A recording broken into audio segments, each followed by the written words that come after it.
Hello and welcome to the new broadcast series that I am calling My Thoughts On. What this does differently from my other talk videos is that these will focus on things outside of my fandoms, things like holiday traditions or sports. What I'm going to talk about today, real things. So today I want to discuss this thing that a lot of grocery stores are doing, and that's the whole pickup service. So as many people know, there is this growth going on with grocery stores where they all have a service where people can pick out stuff online and then pick it up in the stores or even have it delivered to one's house. Is this good? Is this bad?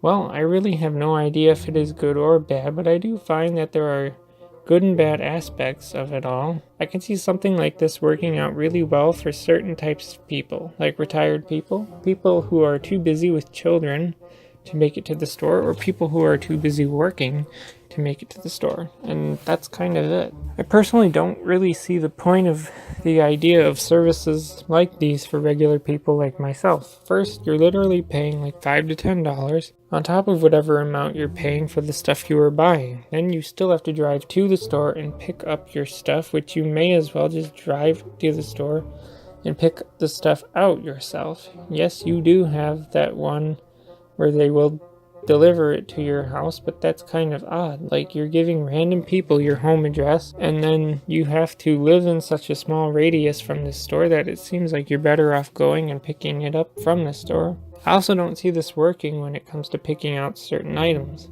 I'd want to pick out my own produce to make sure I'm getting a fresh pick, and I'd want to pick out my own meat because it's always priced per pound, and I don't want to overpay for my meat or end up with more meat than I actually needed. I don't really know how purchasing alcohol or tobacco would work because in a regular store we check your ID and look at you to make sure everything matches. Unless they check your ID when you pick up your stuff or when they deliver the stuff to you, then I guess that would work. But I just think this would lead to more ways for people to come up with fake IDs and stuff to fool everyone.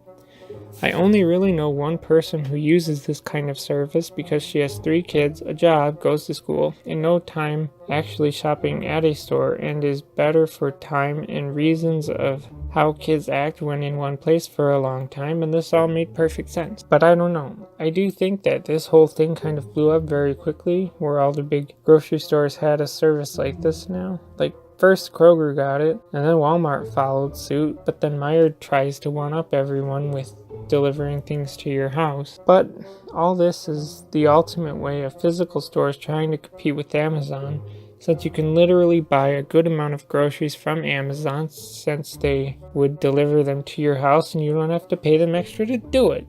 So even with this, you're really not even competing with Amazon at all. So whatever, guys. So I hope you enjoyed this first episode in this new series, and if you want to share something related to this topic, leave a comment below. As always, thanks for listening, and goodbye.